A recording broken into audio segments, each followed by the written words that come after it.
ఇంత చదువుకున్నారు, కొన్ని ఉద్యోగాలు చేశారు, ఇటువైపు అంటే ఈ మోటివేషనల్ స్పీచెస్ అనండి, లేకపోతే స్టోరీ టెల్లింగ్ అనండి, ఇప్పుడు మీరు ఇచ్చే క్లాసెస్ ఏవైతే ఉన్నాయో అటువైపు టర్న్ అప్ అవడానికి కారణం అంటే ఏం చెప్తారు? కారణం అంటే ముందు నుంచి ఉండేది. అంటే నేనైతే పర్సనల్గా ముందు నుంచి క్లాసెస్ చెప్పేవాడిని. Graduation part time graduation final ఇయర్లోనే. ఏ క్లాసెస్ చెప్పేవాడు? నేను క్యాట్ కి క్లాసెస్ చెప్పాను. I was the youngest trainer. So ఒక ప్రామినెంట్ ఇన్స్టిట్యూషన్ లో 6:15 to 8 o'clock ఒక బ్యాచ్ నేను హ్యాండిల్ చేసేవాడిని. Subject aptitude. నేను చెప్పాలి, ఇది నిశాంత్ రెడ్డి గ్రూప్ 1 టాపర్. ఆయన మొన్న కాల్ చేశారు నాకు. సో హీ కాల్డ్ మీ, ఇట్లా సర్ప్రైజ్ నాకు చేసి, తన నా స్టూడెంట్ అంట. అంటే నేను ఇన్స్టిట్యూషన్ లో చెప్పేటప్పుడు NSB అని, నేషనల్ స్కూల్ ఆఫ్ బ్యాంకింగ్ అని, బ్యాంకింగ్ ఇన్స్టిట్యూట్ లో చెప్పేటప్పుడు he was a student. He spoke to me అంట. అప్పుడు కూడా తర్వాత వచ్చిందంట నాకు కలవడానికి. ఐ వాజ్ హార్డ్లీ 8 months ఏం వర్క్ చేసిన అక్కడ. చాలా మందికి రెఫర్ చేసిండంట ఆ ఇన్స్టిట్యూషన్. నేనంటే చాలా ఇష్టం అంట. హీ స్పోక్ అబౌట్ 45 minutes ఏమో మాట్లాడిండు.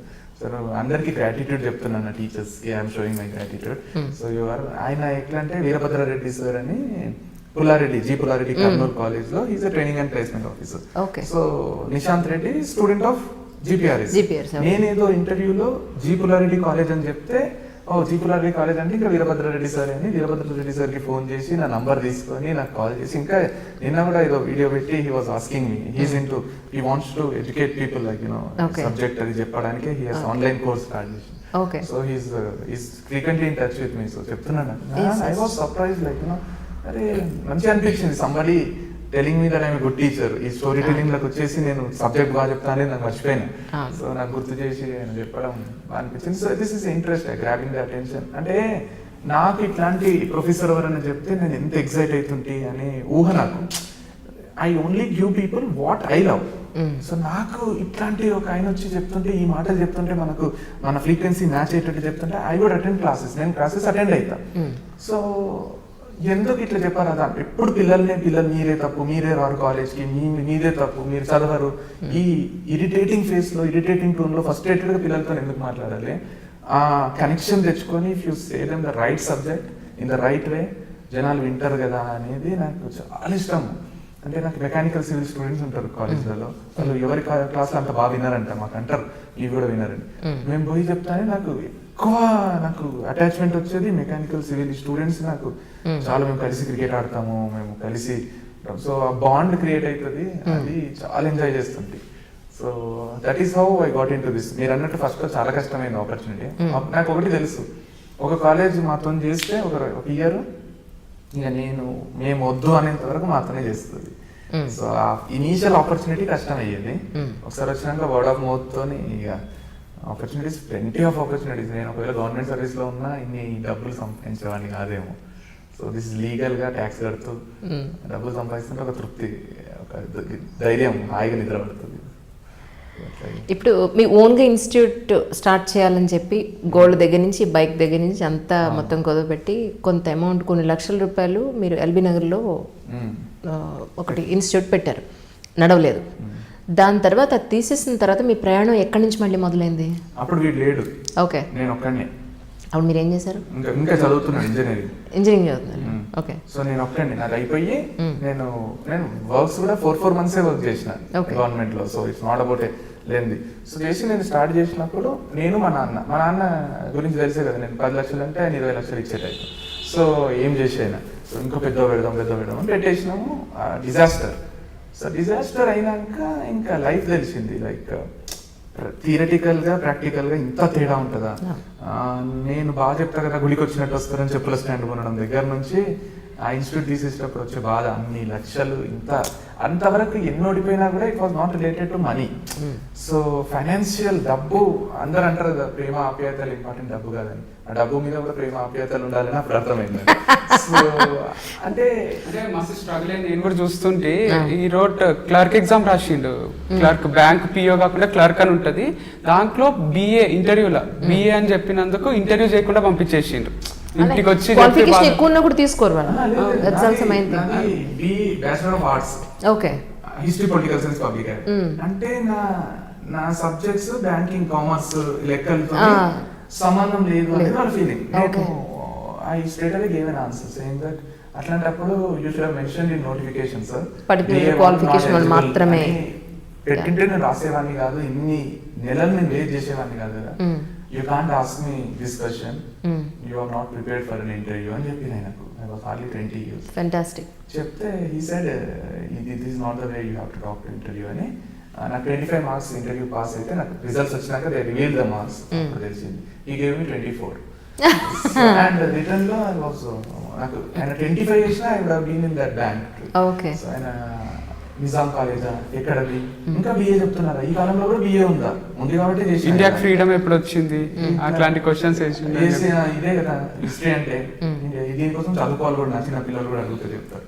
So this was maybe it was stress interview, I didn't know but I couldn't take it, అట్లా రిజెక్ట్ అయింది. అండ్ మీరేదో అడుగుతున్నారు, ఎక్కడికో పోయింది. నో అది తీసేసిన తర్వాత మీరు ఏం చేశారంటే క్లరికల్ దానికి కూడా తను అప్లై చేశాడు. అప్పుడు క్లరికల్ ముందే క్లరికల్ ఎగ్జామ్స్ రాసి జాబ్ వచ్చి వదిలేసినాక ఇంటర్వ్యూ. రైట్. ఎన్ని ఫెయిల్ అయినా కూడా as a set it's not related to money కాబట్టి నాకు అంత బాధ కాలేదు. నేను డాక్టర్ అవుతా అనుకున్నా కాలేదు, నేను కలెక్టర్ అవుతా అనుకున్నా కాలేదు, but nothing affected in terms of money. ఒక్కసారిగా అన్ని లక్షలు పోవడం వల్ల నా మెంటల్ స్టెబిలిటీ జీరో అయింది. సో దెన్ నేను పాంప్లెట్లు కలెక్ట్ చేసుకొని ఇన్స్టిట్యూషన్స్ కి మెసేజ్లు పెట్టడం స్టార్ట్ చేసిన, like I want to work, I'm N aptitude trainer, give me an opportunity అని. చాలా పిచ్చోన్లా బిహేవ్ చేసిన. It was in a depression, kind of depression. నేను ఓపెన్ గా చెప్పాలంటే సూసైడ్లు చేసుకునే వాళ్ళ మీద ప్రేమ పెరిగింది అప్పుడే నాకు. అంటే నాకు సూసైడ్ చేసుకునే వాళ్ళు చిల్లర అంటే చేసుకోమని చెప్తలేను, ఆలోచన ఎందుకు వస్తుంది మనిషికి అనేది నాకు అర్థమైంది. అంటే మైండ్ అనేది ఎంత లో అవుతుంది ఎట్ స్టేజ్. ఓహో ఎందుకు చేసుకుంటారా సూసైడ్, ఇంత బాధ అవుతుందా, ఇంత నిద్ర పట్టదా, అమ్మని చూడబుద్ధి కాదా, నాన్న కళ్ళలో కళ్ళు పెట్టి చూడలేమా, అమ్మ పెరగనం నడిపిస్తుంటే నాలాంటి వాడికి అన్నం పెట్టరాదు, మీరు ఏం పెడుతున్నారు. నేను 15 లక్షలు 19,94,000 కోల్పోయి విత్ ఇన్ 2 months లో నేను ఇట్లా జూదంలో వదిలేసి అంతకుముందు ప్రగల్భాలు వాళ్ళకి నేను ఇది చేస్తాను, నేను ఇండియాలో #1 ఇన్స్టిట్యూట్ అవుతా అని అందరికీ చెప్పుకొని వాళ్ళకు ఊరుకుంటుంటే వాళ్ళు పోయి బంధువులకు చెప్పుకొని వాళ్ళు పంపించింది, చెప్పు మా వాడు ఇది చేస్తున్నాడు అందరికి గర్వంగా వాళ్ళు చెప్పుకొని ఇప్పుడు ఎవరైనా అడుగుతూ సమాధానం చెప్పలేని స్టేజ్ లో ఉంచిన అనే feeling it literally killed me inside. And that made me feel so excited for little things. తర్వాత నాకు గంటకు 125 రూపీస్ ఇస్తా అని ఒక ఇన్స్టిట్యూషన్ పిలవడం, అక్కడే బ్లాస్ట్ జరిగింది. నేను వదిలేసినాక బ్లాస్ట్ జరిగింది. సో మెనీ పీపుల్ మెసేజ్ మీ. అయితే ఆ టైంలో నాకు 125 rupees excited me. I called my friends and told that గంటకు 125 అంటారా నాకు, అంటే కూలి పని చేస్తున్నారా సక్సెస్ఫుల్లీ ఫైనల్లీ అని వాళ్ళు. అంటే ఫ్రెండ్స్ కూడా ఎంత వెటకారం ఉంటుంది, ఫ్రెండ్స్ వెటకారం కూడా ఎట్ స్టేజ్ ఇంత హర్ట్ చేస్తుందా అనే బాధ. So from there I took it challenging, like a subject వల్ల అయితే క్లరికల్ ఎగ్జామ్ కూడా నన్ను పాస్ చేయలేదు, బిఏ లెక్కలు రావని. అవే లెక్కలు చెప్పి ఇంజనీర్లతో వాళ్ళతో కూడా సార్ అనిపించుకోవాలి, అందరూ ఎవరికి రానిది నేను చేసి చూపించాలి అని కసి ఎక్కువైపోయింది.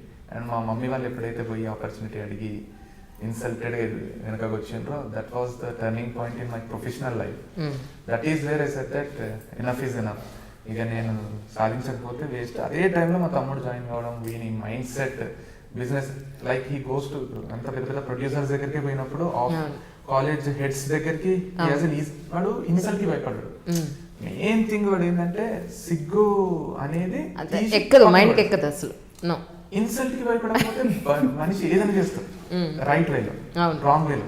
అవును, రైట్ వేలో యూటిలైజ్ చేసుకునే వాళ్ళే చాలా తక్కువ మంది ఈ రోజుల్లో, టు బి ఫ్రాంక్.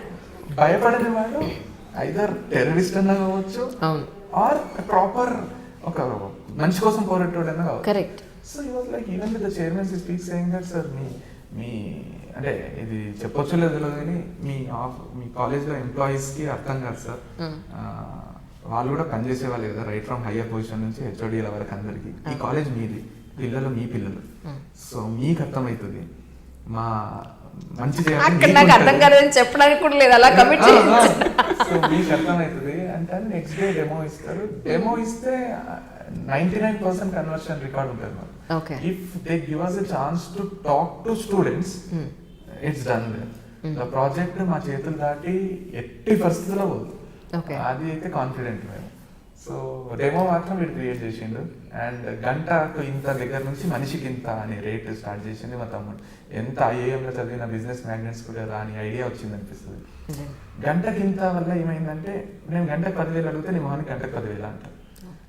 నాకు రోజుకి 50,000 ఇవ్వాలి సార్ అంటే, ఏం మాట్లాడుతున్నావు, కామెడీ చేస్తున్నావా, నెలకు 50,000 సంపాదించడానికి కష్టం అవుతుంటే మాకు, నీకు రోజుకి 50,000 ఇవ్వాలంటారు. వీడు స్టార్ట్ చేసిన కోర్స్ ఏంటంటే మనిషికి 1,000 రూపాయలు, మనిషికి 1,000 రూపాయలు 200 మందిని ఇవ్వండి. 1,000 రూపాయలేనా ప్రామిసా? 1,000 రూపాయలే సార్, మాకు డబ్బు మీద ఆశ లేదు. 200 మందికి అందరు 1,000 రూపాయలు ఇస్తే మాకు 2 లక్షలు వస్తాయి. మాకు 3 రోజులకు 2 లక్షలు వస్తే మాకు రోజుకి 66,666 రూపాయలు వస్తాయి. రోజుకి 50,000 అడుగుతూ ఎవరు ఇయ్యరు, కానీ మనిషికి 1,000 రూపాయలు అడుగుతూ అందరు ఇస్తారు. సో వినడానికి తక్కువ అనిపిస్తుంది, వాళ్ళు కోలుకునే లోపే డబ్బు మా చేతిలో. సో అది స్టార్ట్ చేసి డబ్బు కష్టాలు తిరిగిపోయినాయి. మెయిన్ థింగ్ వీడు రావడం వల్ల తిరిగిపోయింది ఏదైనా ఉందంటే, నేను ఈకోస్పోర్ట్ కార్ కొనేటప్పుడు తిట్టినా విని, మన స్థాయి ఏంది, మన స్తోమత ఏంది, నువ్వు కోరుకునే కార్ ఏంది, పోయి ఏదన్నా ఫోర్డ్లోనే ఫిగోను 5 లక్షలు 4 లక్షల కారు కొనుక్కున్నాం, కానీ 12-13 లక్షల కారు మనం ఎఫర్ట్ చేయలేము నుంచి మనతో కాదంటే విత్ ఇన్ 4 months లో కారు మా ఇంట్లో ఉంది. సో ఇప్పుడే రేంజ్ రోవర్ కొన్నాం వెరీ రీసెంట్లీ. మరి ఒక్కొక్క మనిషి జీవిత సమస్య ఒక్కొక్క రకంగా ఉంటుంది. వాళ్ళ జీవితాలని ఒక పద్ధతిగా లేదంటే ఒక సవ్య దిశలో పెట్టుకోవాలి అంటే, జీవితాన్ని బాగుపరుచుకోవాలంటే ఏం చేయాలంటారు? ఒక మాటలో చెప్పాలంటే దెర్ ఇస్ ఎ టెక్నిక్ అండి. ఈ టెక్నిక్ని మేము C³ టెక్నిక్ అని అంటాం. ఈ C³ టెక్నిక్ అన్న మీరు సీరియస్గా ఆలోచన చేయగలిగితే మీరు 100% బాగుపడతారండి. C³ అంటే మీకు తెలుసు, ఇప్పుడు C into C into C, 3 Cలు C³ అంటారండి. ముందుగా ఏంటంటే ప్రతి అబ్బాయి ప్రతి అమ్మాయి కూడా జీవితంలో నేను ఏం సాధించాలి, నా జీవితం ఉంది, ఇప్పుడు నేనేం సాధించాలి, ఒక్క గోల్, లక్ష్యం అంటాం దాన్ని, ఒక్క గోల్ పెట్టుకున్నాను. వాళ్ళ ఇష్టం. ఇప్పుడు నేను ఎవరిని కూడా నువ్వు డాక్టర్గా, నువ్వు ఇంజనీర్, ఇప్పుడు మా పిల్లల్ని కూడా అండి నేను చెప్పలేదు. చిన్నప్పుడు మా అమ్మాయి చెప్తుండేది నాతో, నాన్న నేను కూడా నీలాగా సైకాలజీ చేస్తాను నాన్న అనేది. ఎందుకంటే ఆ రోజుల్లో రంగరాజన్ గారు అని గవర్నర్ గారు ఉండేవాళ్ళు. సో ఆయన దగ్గర వెళ్ళి మేము మాట్లాడుతుండేవాళ్ళం. సో ఈ పిల్లలు మాతో పాటు వచ్చేవాళ్ళు ఆ రోజుల్లో. వెళ్ళినప్పుడు అక్కడ గవర్నర్ గారు వెళ్ళి కలిసినప్పుడు న్యాచురల్గా అక్కడ రిసెప్షన్ చాలా బాగుంటుంది కదండి. అక్కడ ఐఏఎస్ ఆఫీసర్ కానీ ఐపీఎస్ ఆఫీసర్ కానీ ఇన్స్పెక్టర్ గారు ఎవరైనా కూడా the way they receive they take us inside is wonderful like. So ఈ అమ్మాయి ఏమనుకుందంటే సైకాలజిస్ట్ అయితే ఇంత మంచి మర్యాద ఉంటుంది, నేను కూడా సైకాలజిస్ట్ అవుతారా అనేది. But when she came to the level of 10th class intermediate వచ్చేటప్పుడు షీ టోల్డ్ మీ, నాన్న ఐఎమ్ ఇంట్రెస్టెడ్ ఇన్ మ్యాథమెటిక్స్ నాన్న. I said go head. అందరూ మ్యాథ్స్ అంటే భయపడతారు జనరల్గా. I said go head. నేను మా ఆవిడ నాతో కొట్లాడింది, ఏమండి మీరు సైకాలజీ చేయండి, దాన్ని మీ ప్రాక్టీస్ ఆమెకి ఇవ్వచ్చు కదా ఇలా చెప్పింది. I said no, I will not force sir. ఆమెకి ఏది ఇంట్రెస్ట్ అది చేయనివ్వండి. So she did her engineering and she is in a good position today. So నేను అనడం ఏంటంటే ఒకసారి ఒక ఆలోచన అనేది చెయ్యాలి అని అనుకున్న తర్వాత దాన్ని మళ్ళీ మార్చకూడదండి. కానీ చాలా మంది పిల్లలు ఏం చేస్తారంటే రోజుకు ఒక ఆలోచన పెట్టుకుంటారు. ఈ రోజు ఒకటి అంటారు, రేపు ఒకటి అంటారు, ఎల్లుండి ఇంకోటి అంటారు. ఇది తల్లిదండ్రులు సపోర్ట్ చేస్తారు. లేదండి, తల్లిదండ్రులు చిన్నప్పటి నుంచి పెంచడంలోనే. ఇప్పుడు మేము ఒక మాట చెప్తామండి, పిల్లలు ఎంత బాగా వింటారంటే, నేను మళ్ళీ చెప్తున్నానండి, పిల్లలు ముత్యాలండి. Really they are so beautiful, they are so wonderful అండి. భగవంతుడు మనకి ఇచ్చిన గిఫ్ట్స్ అండి. దేశంలో ఉన్న పేరెంట్స్ అందరికీ మీరు ఫస్ట్ వాళ్ళకి పేరెంటింగ్ నేర్పించాల్సిన అవసరం చాలా. నేను అనడము, ఆ పిల్లల్ని ఎప్పటి నుంచి నేర్చుకుంటారో మీకు చెప్తే మీరు ఆశ్చర్యపోతారు కదా. తల్లి కడుపులో 3వ నెల నుంచి వాళ్ళు నేర్చుకోవడం మొదలు పెడతారండి. ఇది పురాణము అదే చెప్తుంది, సైన్స్ అదే చెప్తుంది. పురాణం మీకు తెలిస్తే అభిమన్యుడు తల్లి కడుపులో ఉన్నప్పుడు శ్రీకృష్ణుడు వచ్చి పద్మవ్యూహం గురించి మాట్లాడతాడండి. ఆ ఊ కొట్టేది అభిమన్యుడి తల్లి కాదండి, ఊ కొట్టేది ఆ బిడ్డ. అంటే అక్కడ చదువుకున్నాం అది. బట్ సైన్స్లో కూడా దిస్ 3rd month నుంచి as the brain and other things start developing, they start learning things అండి. సో ఆ టైం నుంచి వాళ్ళు నేర్చుకున్నప్పుడు మనం కరెక్ట్గా నేర్పిద్దాం వాళ్ళకి. సో కరెక్ట్గా నేర్పించినప్పుడు ఆటోమేటిక్గా వాళ్ళ లైఫ్ని ఎంజాయ్ చేస్తారు కదా. సో ఇవన్నీ కూడా మనం ఆలోచిస్తే ఆ పిల్లల్ని కరెక్ట్గా పెంచాలండి. సో ఆ పెంచుతున్నప్పుడు ఇది ఒక్కటి, నాన్న నీకు జీవితంలో ఇప్పుడు తల్లిదండ్రులకి పిల్లల ఇంట్రెస్ట్ ఏంటని తెలుస్తుంది కొద్దిగా, ప్లస్ పిల్లలకి వాళ్ళ ఇంట్రెస్ట్ ఏదని తెలుస్తుందండి. దాంట్లో ఎంకరేజ్ చేయండి. ఎంకరేజ్ చేసినప్పుడు ఆటోమేటిక్గా పిల్లలు నెంబర్ 1 పొజిషన్కి వస్తారండి. ఇది ఫస్ట్ C అంటాం మేము. దిస్ ఫస్ట్ C పిల్లలకు మనం నేర్పించాల్సింది ఏంటంటే make a commitment. Okay, the first C is commitment అంటాం. Have absolute commitment. ఏంటంటే నేను ఇది సాధించాలి, that's it, no questions asked. ఇంకా ఎంతైనా నీవు ఆలోచన చేయి, నేను ఆ గోల్ పెట్టుకుని ముందరెళ్ళు. ఇప్పుడు మీరు గమనిస్తే ఇప్పుడు మనము ఆర్చరీ అంటామండి, అంటే బాణం వేసేది, లేదా షూటింగ్ అంటామండి. ఇప్పుడు ఈ ఆర్చరీ కానీ షూటింగ్ కానీ ఎదురుగా ఒక గోల్ ఉండాలి. కరెక్ట్. గోల్ లేకుండా మీరు పైన నేను బాణం వేస్తాను, పైన షూట్ చేస్తాను అంటే మన పైన పడుతుంది. ఓకే, సో అలానే సేమ్ థింగ్ లైఫ్లో కూడా మీరు ఏదైనా సాధించాలనుకుంటే కమిట్మెంట్లో ఫస్ట్ మీ లక్ష్యం చాలా క్లియర్గా మీకు కనపడాలి. ఇప్పుడు ఫోటో తీస్తాను, ఒక రోజా పువ్వు ఫోటో తీయాలి మనం, ఇలా కెమెరా పెట్టుకున్నప్పుడు ఆ ఫోటో అంత క్లియర్గా ఉండదు. ఆ కెమెరాని మనం సెట్ చేస్తామండి, ట్యూనింగ్ అంటాం దాన్ని. ట్యూనింగ్ చేసిన తర్వాత ఆ ఫ్లవర్ చాలా బాగా కనపడుతుంది, అప్పుడు దాన్ని క్లిక్ చేస్తాం, అది సరిగా కనపడిన తర్వాత. అలానే జీవితంలో ఆ లక్ష్యం కూడా అంత క్లియర్గా మనకు కనపడుతూ ఉండాలి. ప్రతి వారం, ప్రతి నెల, ప్రతి సంవత్సరం కూడా ఆ గోల్ వైపు వెళ్తున్నామా లేదా అని చిన్నప్పటి నుంచి మనం వీళ్ళకి ట్రైనింగ్ చేస్తే ఆ కమిట్మెంట్ వాళ్ళు చాలా ఈజీగా చేరుకోగలుగుతారండి. ఇది కమిట్మెంట్. First C. రెండవ సి ఏంటంటే పిల్లలకు చిన్నప్పటి నుంచి వాళ్ళపైన వాళ్లకు కంట్రోల్ ఉండేటట్టుగా నేర్పించాలండి. కానీ మనం ఏం చేస్తామంటే, ఇప్పుడు నేను చెప్పాను ఆ అమ్మాయి డ్రెస్ లేకుండా వచ్చి డాన్స్ చేస్తే నువ్వు చాలా గ్రేట్, ఇది వాడు ఒక అబద్ధం చెప్పగానే ఆ బడవాని అబద్ధాలు చెప్తావా అని దాన్ని ఒక గ్రేట్ చేసి చూపించడం, లేదా గొప్పలు చెప్పుకోవడం. మొన్న వచ్చిన ఒక ఆవిడ, నాకు ఎలా చెప్పాలో అర్థం కాలేదండి ఆవిడకి. సార్ మీరు ఏం చేస్తారో తెలియదు, మీరు కౌన్సిలింగ్ చేసి మా అబ్బాయిని అమెరికా పంపించండి.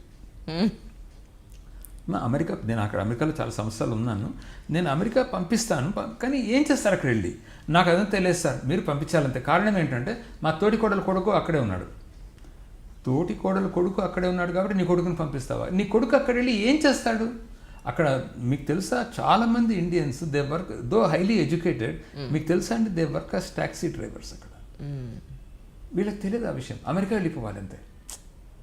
అంటే ఏమాత్రము వీళ్ళకే కంట్రోల్ ఉండదు, ఇంకా పిల్లలకి ఏం కంట్రోల్ వస్తుందండి?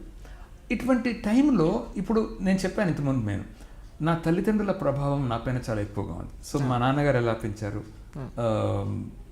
మా అమ్మగారు ఎలా పెంచారు, తర్వాత మన బంధువులు అంటే అన్న అక్క వీళ్ళ ప్రభావం కొద్దిగా మన పైన ఉంటుందండి. ఇక మూడవది ఇరుగు పొరుగు ప్రభావం. వాళ్ళు మన బయట 5-6 ఏళ్ళు వచ్చినప్పుడు బయటికి వెళ్ళి ఆడుకోవడం మొదలు పెడతాం, వాళ్ళ ప్రభావం. మెల్లగా స్కూల్ ప్రభావం, కాలేజీ ప్రభావం, అంత మధ్యలో ఈ టీవీ ప్రభావం, సినిమాల ప్రభావం, తర్వాత మన మనసు కూడా, మన మనసు ప్రభావం. ఇప్పుడు నేను సిగరెట్ స్మోకింగ్ చేయను అనుకున్నప్పుడు నా మనసు ప్రభావం దానిపైన ఎంతో ఉంది. అలాగని చెప్పి నేను తాగుదాంలే, అందరూ తాగుతున్నారు కదా నేను కూడా తాగుదాంలే అంటే నా మనసు చెప్తాను తాగమని చెప్తాను. సో ఈ ప్రభావం ఇవన్నీ కలిపితే ఒక నాగేశం. అలానే ప్రతి వాళ్ళపైన ఈ ప్రభావాలు ఉంటాయి. అటువంటిప్పుడు మనం ఏం చేయాలంటే మన పైన మనము కంట్రోల్ తెచ్చుకోవాలి. కొన్ని ఉంటాయి, ఇప్పుడు సినిమా వెళ్ళి చూస్తే బాగానే ఉంటుంది, కానీ ఏమొస్తుంది నీకు? మొన్న ఒక పెద్ద సినిమా వచ్చిందండి, బాహుబలి అని ఒక సినిమా వచ్చింది. ఒక అబ్బాయి వచ్చాడు నా దగ్గరికి, వచ్చి సార్ ఒక పెద్ద ప్రాబ్లంలో ఉన్నాను సార్. అది ఏంటి బాబు అంటే, బాహుబలి సినిమా వల్ల సార్. నాకు అర్థంగా బాహుబలి సినిమాకు నీకేం సంబంధం అయ్యా, బాహుబలి సినిమాకు నీవేం ప్రభావం పడింది నీ పైన అంటే, లేదు సార్ అది ఎంత ఇంట్రెస్ట్ ఉండిందంటే ఆ సినిమా చూడడానికి, నేను ఫస్ట్ డే ఆ సినిమా చూడాలని అనుకున్నాను సార్. నా సాలరీ 12,000 సార్ నెలకి. బట్ నేను వెళ్ళి ఆ సినిమా చూడడానికి నేను టికెట్కి 3,000 రూపాయలు ఇవ్వాల్సి వచ్చింది సార్. బ్లాక్లో కొనుక్కున్నాను సార్, నేను కొనుక్కొని చూశాను సార్. కొనుక్కున్న తర్వాత మంత్ ఎండ్ వచ్చేటప్పటికి డబ్బులు అయిపోయాయి సార్. ఇప్పుడు ఎందుకు 3,000 కట్టాను, ఇప్పుడు ఈజీగా టికెట్ దొరుకుతుంది కదా, ఎందుకు 3,000 కట్టానని బాధపడుతున్నాను సార్. ప్రతిసారి ఇలానే జరుగుతుంది సార్. ఎందుకు జరుగుతుంది సార్? తన పైన తనకు కంట్రోల్ లేనప్పుడు. సో కంట్రోల్ రావాలండి. ఇది తల్లిదండ్రులే నేర్పించాలి పిల్లలకి. మొదటిదేమో కమిట్మెంట్ అనుకున్నాము, రెండవదేమో కంట్రోల్ అనుకున్నాము, మూడవది మన దేశంలో లేనిది ఎక్కువగా చిన్నప్పటి నుంచి జీవితాలని మనము పిల్లలకి ఛాలెంజింగ్గా చేయాలండి. First C is commitment, second C is control, third C stands for challenge అండి. లైఫ్ని ఒక ఛాలెంజ్గా తీసుకొని పైకి రావాలండి. అలా నేర్పించే ఈ టెక్నిక్స్ ఉన్నాయి. మేము క్లాసులో చేసేది కూడా అదే, ఇటువంటి టెక్నిక్సే పిల్లలకు నేర్పిస్తాం. ఇప్పుడు ఒక అబ్బాయి వచ్చాడండి, అతను అన్ని చెడు అలవాట్లే ఉన్నాయి. బట్ ఈ క్లాస్లో ఇప్పుడు ఒక 1 month అయిందని అతను వస్తున్నాడు, చాలా మార్పు ఉందండి. వాళ్ళ తండ్రి అంటున్నాడు నాతో, సార్ మేము జన్మనిచ్చాం సార్ వాడికి, మీరు మరుజన్మ ఇచ్చారు సార్ అంటున్నాడు. అంటే అంత లెవెల్ దాకా మనం తీసుకురావడానికి అవకాశాలు ఉన్నాయండి. అంటే వాళ్ళకి నేర్పించాలి మనం అంతే. పిల్లలు ఏది ఈజీ అనిపిస్తే అది నేర్చుకోవడానికి ప్రయత్నం చేస్తారండి. సో మనం వాళ్ళకి చిన్నగా నేర్పిస్తూ పెద్ద లెవెల్కి తీసుకొడితే లైఫ్ ఈజ్ సో బిగ్. అందుకే మాకు ఒక స్లోగన్ ఉందండి, start small to become big. Okay, start small to become big. అంటే చిన్నగా స్టార్ట్ చేసి లైఫ్లో ఒక మంచి పొజిషన్ కదా, అలా చేయగలిగితే life is so beautiful. So ఈ టెక్నిక్ ఎవరు యూజ్ చేసినా కూడా సీరియస్గా వాళ్ళ జీవితంలో బాగుపడతారు. చాలా బాగుంది సార్. డెఫినెట్గా మా ఐ డ్రీమ్కి 1 మిలియన్ సబ్స్క్రైబర్స్ ఉన్నారు, 1 బిలియన్ వ్యూవర్షిప్ ఉంది. గ్రేట్. సో మీ ఇంటర్వ్యూ ఎక్కువ ఇది. అవునండి, నార్మల్ ఛానల్స్ కన్నా కూడా దీని వ్యూవర్షిప్ ఎక్కువ. వండర్ఫుల్. సో మీ ఇంటర్వ్యూ ఎంతో మందికి రీచ్ అవ్వాలని, వాళ్ళది చూసి డెఫినెట్గా వాళ్ళ సమస్యల విషయంలో వాళ్ళంతా ఓవర్కమ్ అవ్వాలని మనస్ఫూర్తిగా కోరుకుంటున్నాను. ఇంకొక క్వశ్చన్ అడగాలి సార్ మిమ్మల్ని. మీరు చెప్పడానికి అడిగే ముందు ఒక చిన్న విషయం చెప్తాను. చెప్పండి sir. We very firmly believe that every problem in this world has a solution. అంటే ఏ సమస్యనైనా తీసుకోండి, ఆ సమస్యకి ఒక పరిష్కారం అనేది తప్పకుండా ఉన్నది. It's only matter of time, but తప్పకుండా ఉన్నది. ఇప్పుడు ఇంతకుముందు మీరు మాట్లాడుతూ ఒక కమెడియన్ ఎవరో ఆత్మహత్య చేసుకున్నాడు అని, ఒక సెకండ్ అతను ఆలోచించి ఉంటే, పరిష్కారం ఆలోచించి ఉంటే, దెర్ ఈజ్ ఎ సొల్యూషన్. ఇలాంటి వాళ్ళు ఎంతమంది వస్తాయి, నేను పేర్లు చెప్పలేను, అంటే పెద్ద వాళ్ళు వస్తారు కాబట్టి వాళ్ళ పేర్లు నేను చెప్పలేను కానివ్వండి. But many people come to me where I know the problem, I know the solution. చెప్పినప్పుడు తర్వాత ఆ సొల్యూషన్ తీసుకొని వెళ్ళిపోతారు.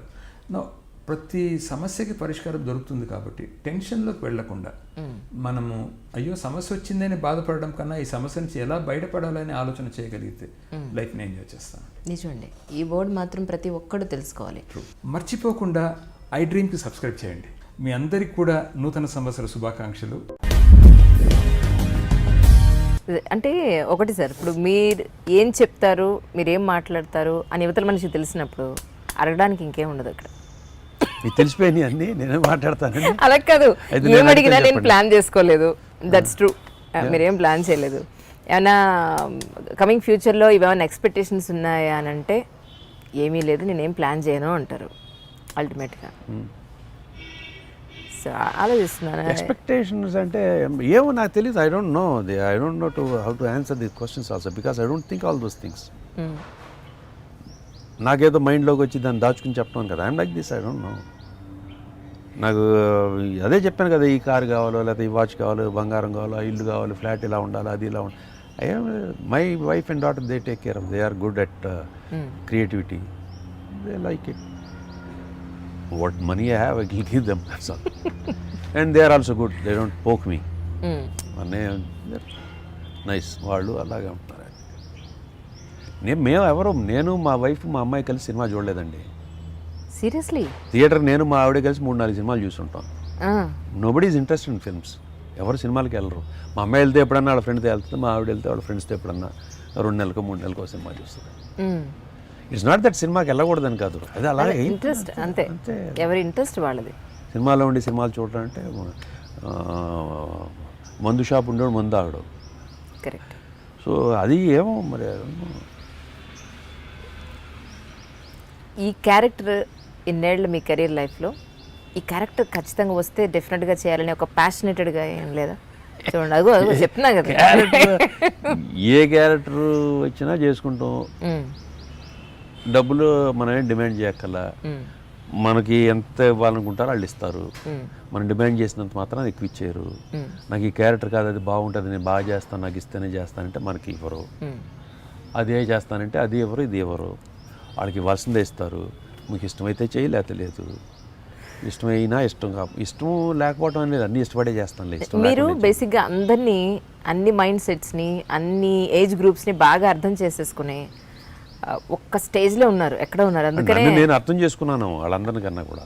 వాళ్ళని కూడా అర్థం చేసుకున్నారు. వాళ్ళకల్లా మనం అర్థం చేసుకుంటే చాలు, మిగతా మనం అర్థం అయితే చాలండి. అదే అంటున్నా, ఎవరికి వాళ్ళు అర్థం చేసుకుంటే వాళ్ళు బాగానే ఉంటాయండి. నాకు తెలుసుండి మీ పేరు అసలు బెనర్జీ అని పెట్టకూడదు, మీ పేరు ఏ వేణు బెనర్జీ. నా పేరు అదే వేణు బెనర్జీ తెలుసు, అసలు అలా పెట్టకూడదు. మీరు ఏ యోగి అనో తపస్వి అని ఇలా పెట్టుండాలి. అలాగే అక్కర్లా, ఆ పేర్లు ఉండాలి. ఆ పేర్లు ఉన్న వాళ్ళు అందరూ అలా ఉంటారనా? అన్నింటికి అతీతంగా అలా ఉంటారనా? అలా ఉండరు వాళ్ళు, ఇంకా వేరే ఉంటాయి, వేరే వ్యాపకాలు ఉంటాయి. మళ్ళీ అది అదే చెప్తున్నాగా, అందుకే అది కూడా అర్థం చేసేసుకుని మీరు సో ఈ రేంజ్లో ఒక రేంజ్లో ఉన్నారు. సో ఒక మామూలు ఇంటర్వ్యూకి అందే మనిషి కాదు మీరు. అది కాదు, డబ్బులు కూడానండి. ఇప్పుడు మనం ఎక్కువ అడిగితే వాళ్ళు బడ్జెట్ ఉండదు ఎవరు. నేను ఇంతే చేస్తానంటే ఇంట్లో కూర్చుంటాం. సినిమా అండి, బిజినెస్ అండి. బిజినెస్ డబ్బులు రావాలని చేస్తారు కదా, చారిటీ కాదు. పాపులర్ ఎవరు మార్కెట్లో ఉన్నారో వాళ్ళ దగ్గరికి వెళ్తారు. ఇప్పుడు సేలబల్ హీరో, పెద్ద సినిమా తీసేవాళ్ళని సేలబల్ హీరో కాకుండా రోడ్లో పోయేటట్టు తీయొచ్చుగా. That's business, that's money. Over a period of time you build a brand, then it sells. అలాగే హీరోలు వాళ్ళు మెద్దిగా ఎదిగేది పెద్ద స్టార్స్ అవుతారు, వాళ్ళతో చేయాలి. అలాగే క్యారెక్టర్ ఆర్టిస్టులు, ఆ క్యారెక్టర్ ఆర్టిస్టుల దగ్గర తీసుకోవాలనుకుంటారు చిన్న సినిమాల వాళ్ళు చాలా ఎక్కువ డబ్బులు అడుగుతారు, వాళ్ళ దగ్గరికి వెళ్ళలేరు. Then they come to us hoping that will do it. మనం చేపితే ఇంకోటి దగ్గరికి వెళ్తారు. ఇప్పుడు నేను చేయలేదనుకోండి, నేను ఎక్కువ డిమాండ్ చేస్తే ఇవ్వలేడు, ఇవ్వనప్పుడు ఇంకోటి దగ్గరికి వెళ్తాడు. నీ బడ్జెట్ అంతా చేసి పెడదాం, నాకు వర్క్ కావాలి, నేను కాకపోతే ఇంకోటి దగ్గరికి వెళ్తా. I have to live. So I don't have money restrictions anywhere. So మీ దగ్గరికి వచ్చిన ఆపర్చునిటీ అది చిన్నదైనా ఎవరైనా, నేను చెప్పాను డబ్బుల కోసం సినిమా వదలొద్దు. నీ క్యారెక్టర్ నచ్చలేదా, నిలబెడుతున్నాడు, నువ్వు మంచి వేషాలు వేస్తున్నావు, ఇది మంచి వేషం కాదు, సరిగ్గా లేదు అన్నప్పుడు చేయొద్దు. డబ్బులు కోసం డిమాండ్ చేసి వాడు ఇవ్వట్లేదంటే అప్పుడు చేయొద్దు. వాడు ఇవ్వలేడు, ఇంట్లో కూర్చుంటా, ఆ డబ్బులు పోయినాయి, ఇంట్లో కూర్చుంటాను, ఇంట్లో ఖర్చు అవుద్ది, బయటికి వెళ్తాం, అక్కడికి వెళ్తాం అవుతుంది. అదే అవుతుంది. అయిన తర్వాత ఆ సినిమాని ఎవరినో పెట్టుకుంటారు, ఆ సినిమా ఆడుతుంది, ఆ క్యారెక్టర్ పేరు వస్తుంది, అతను బిజీ అవుతాడు. అప్పుడు నేను ఏడవనా, బాధపడినా? అతను ఎవరో బిజీ వస్తాడు, బిజీ అయిపోతాడు, నన్ను నేను ఎందుకు పెట్టుకోలేదు అనే దానికన్నా కూడా ఊరిలో కూర్చుంటున్నాం ఇంట్లో. ఆడికి వెళ్ళి ఏం చేస్తున్నాం? సినిమా షూటింగ్ పిక్నిక్ అది. రాళ్ళు మోయటం, రాళ్ళు కొట్టడం, చెట్లు కొట్టడం, చెమటలు కారటం ఏమి ఉండదు. శారీరక శ్రమ ఉండదు కదా. హీరోలకి, హీరోయిన్కి, డాన్సర్స్కి, ఫైటర్స్కి వాళ్ళకి స్టామినా కావాలి కొన్ని ఫైట్స్లో, డ్యాన్స్లో, వాటిల్లో. మిగతాది it's common sense of your brain. వాళ్ళు చెప్పింది అవగాహన చేసుకుని యాక్టింగ్ చేయటం. 10 మంది ఉంటారు, సరదా మాట్లాడతాం, అన్ని లగ్జరీ ఇస్తారు వాళ్ళు. మనకి నిజంగా మనం డైలీ మన ఇళ్ళ దగ్గర లేనిన్ని ఇస్తారు. క్యారవాన్లు వేసి క్యారవాన్లు ఇస్తారు, భోజనం పెడతారు, టిఫిన్ పెడతారు, కారు ఇస్తారు, తీసుకెళ్తారు. మధ్యాహ్నం ఏం కావాలి సార్ అని అడుగుతారు, అన్నీ చేస్తారు, డబ్బులు ఇస్తారు. అలా చేసేవాడిని. నేను చేయనా అంటే వద్దు. ఎన్ని లాంగ్వేజ్లో చేశారు సార్ ఇప్పటివరకు? నేను ఎక్కువ ఏం చేయలేదు, Tamil, Telugu, Hindi. Okay. So I want to live అమ్మా. I just can't live without earning something. I don't have money. I don't have a lot of money. My father gave me a good life. Thanks for that. No regrets of not giving me money. I don't need money. Super sir. అసలు నేటి generation వాళ్ళు చాలా ఉన్నాయి మీ దగ్గర నేర్చుకోవాల్సింది. So now I need to live. To live I need money. To get money I need work. So I work. Super. ఒక ఇంటలెక్చువల్తో మాట్లాడటం తప్ప ఇది ఒక ఇంటర్వ్యూలో లేదు నిజంగా. ఇంటలెక్చువల్ అని కాదు, అంతే. Simple logic. దేస్ నథింగ్ పెద్ద కష్టతరమైంది ఏం కాదు. బతకాలంటే డబ్బులు కావాలి, డబ్బులు కావాలంటే పని చేయాలి, పని చేయాలంటే పని కావాలి, పని కావాలంటే మన బిహేవియర్ బాగుండాలి. పని దొరుకుతుంది, ఒక్కోసారి నీ బిహేవియర్ బాగోతే పని కూడా ఎవరు. 9ంటికి రమ్మంటే 11ంటికి వెళ్తే. మీరు చాలా పంక్చువల్ యాక్చువల్లీ. టైం చెప్పారంటే ఆ టైంకి వచ్చేస్తారు. ఏదైనా అసలు 9ంటికి రమ్మంటే 11ంటికి వెళ్తే ఎలాగా? వాళ్ళదే డబ్బులేగా. నువ్వు వదులుతావు. నువ్వు ఇంట్లో పని అమ్మాయి లేట్కి వస్తే, లేకపోతే నీకు ఎవడన్నా ఏదైనా చేస్తే నువ్వు ఎలా ఫీల్ అవుతావు అలా అవతలను కూడా ఫీల్ అవ్వు చాలు. అడగడం మర్చిపోయాను, చిరంజీవి గారితో మీకున్న అనుబంధాన్ని ఒకసారి చెప్పండి సార్. చిరంజీవి గారు great man in the sense, ఆయన సినిమాల్లో స్టార్ట్ చేసి సినిమాల్లో ట్రై చేస్తున్నప్పటి నుంచి తెలుసు. నేను అప్పుడు ఇంకా కాలేజీలో ఉన్నాను. మేము మెడ్రాస్లో, ఫాదర్ అక్కడ ఉండేవాళ్ళు కాబట్టి మేము మెడ్రాస్లో ఉండేవాళ్ళు. సినిమా ఇండస్ట్రీతో కనెక్టెడ్ మేము. ఆంధ్ర క్లబ్ ఉండేది, ఆంధ్ర క్లబ్లో క్యారమ్ బోర్డ్స్ అయ్యి ఆడుకునేవాళ్ళం. మా ఫ్రెండ్స్, డైరెక్టర్స్ సన్స్, వాళ్ళు వీళ్ళు అందరూ చాలామంది ఉండేవాళ్ళు. చిరంజీవి గారు అక్కడికి వచ్చేవాళ్ళు, కలిసేవాళ్ళు. He was always humble, always nice, obedient. He's elder to me about 2-3 years. Very humble, very dedicated, and strong will, strong mind to become an actor, to become a hero. ఏదైనా కానీ వాట్ ఎవర్ తిట్టనే కొట్టనే అవమానించని ఏమైనా చేయని, I want to be dedicated man, hard working man. అలా చాలామంది ఉంటారు, అది వేరే విషయం. But this man grew by himself. చేసుకుంటూ ఈ బికెమ్ ఏ బిగ్ మ్యాన్. మధ్యలో నేను ఒక సినిమా ప్రొడ్యూస్ చేసేటప్పుడు నేను ఒక నవల ధర్మయుద్ధం మల్లాది వెంకటేశ్వరమూర్తి గారి నవల ధర్మయుద్ధం నవల ఆయనతో సినిమా చేద్దాం అనుకున్నాను హీరోగా. డైరెక్టర్ నందకుమార్ అని ఆయన చేస్తా అన్నారు. బట్ జరగలేదు, ఆయన చాలా బిజీగా ఉన్నారు, కుదరలేదు, చేయలేదు. చేసుంటే నేను సినిమా తీసుండేవాడిని ఆయనతో. ఈ వర్క్ హార్డ్, ఈ came up and event year చాలా ప్రతి సినిమాకి ఫస్ట్ సినిమా అలాగని చేసేవాడు. అవన్నీ ఎందుకు మొన్న 150th ఫిల్మ్ ఈ బికెమ్ ఏ మెగాస్టార్. అంటే కొంతమంది నచ్చవచ్చు, కొంతమంది నచ్చకపోవచ్చు, ఏదైనా కానీ he work hard, he bought his life in to his whatever he wanted to achieve, dedication whatever he achieved it. 150th ఫిల్మ్కి స్టిల్ ఫస్ట్ ఫిల్మ్లా భయపడుతూ again he started working out. That is dedication. మేము అప్పుడు 150th ఖైదీ number 150 release అవ్వకముందు ఆయన బర్త్డేకో దేనికి వాళ్ళ ఇంటికి వెళ్ళినప్పుడు we wish you best of luck for this film. Banerjee thank you, I need it అన్న. See that's is humbleness. Is a star. And మళ్ళీ ఆ ఏజ్లో కూడా వాంట్స్ టు లుక్ యంగ్, స్లిమ్గా అయ్యి డూయింగ్ థింగ్స్ అండ్ డెడికేషన్. ఆ క్వాలిటీస్ తీసుకోండి ఆయనలో. Rest of his life what is he doing politically, I'm not bothered about all those things. Good quality, అది బ్యాడ్ క్వాలిటీ అని నేను కాదు. దిస్ థింగ్ సినిమాలో డెడికేటెడ్గా ఈ wanted to become, he is done that. I tell youngsters or I tell actors take those kind of, ఆయన దగ్గరే కాదు, నాగార్జున దగ్గర కానీ ఇంకోళ్ళ దగ్గర కానీ బాలకృష్ణ గారి దగ్గర ఎవరి దగ్గర వాట్ ఎవర్ సినిమాకి ప్యాషన్ టువర్డ్స్ గోల్ పెట్టుకునే కొన్ని టేక్. అది that is his greatness. I'd seen him grow. Venkatesh గారితో కూడా కలిసి పనిచేశారు. వెంకటేష్ షై. అవునా? వెంకటేష్ గారు కొంచెం తల్లిచాటు బిడ్డలాగా కొంచెం షైగా ఇదిగా ఉంటాడు. Nice people. Nagarjuna garu, Venkatesh all nice people. Super sir, నిజంగా. అంటే నాకు అనిపించింది ఏంటంటే ఇంకా ఇంటర్వ్యూ తీసుకోవాలనే ఉంది, ఇంకా మీతో మాట్లాడాలనే ఉంది. కాకపోతే ఇందాక మీరు అన్నారు నా టైం కాదు అసలు, ఒకటి అది పక్కన పెట్టేసినా కూడా ఎంతసేపు ఇస్తా అని మళ్ళీ మీరు అంటారేమో. For more videos, please subscribe to iDream. Hi, this is Sai Kripa, strength coach. For more videos, please subscribe to iDream. And more videos, please subscribe to iDream Media. Hi, I'm Sirisha Reddy, fashion designer. Please subscribe to iDream Media. For more videos, please subscribe iDream Media. Please do subscribe to iDream. Hello అందరికీ నమస్కారం, నేను మీ getup Srinu. Please subscribe to iDream Media. iDream అంటే నా కళల channel subscribe చేసుకున్నారు, నోరు తిరుగుతలేదు. మీరైతే గంట గుర్తు కొట్టండి.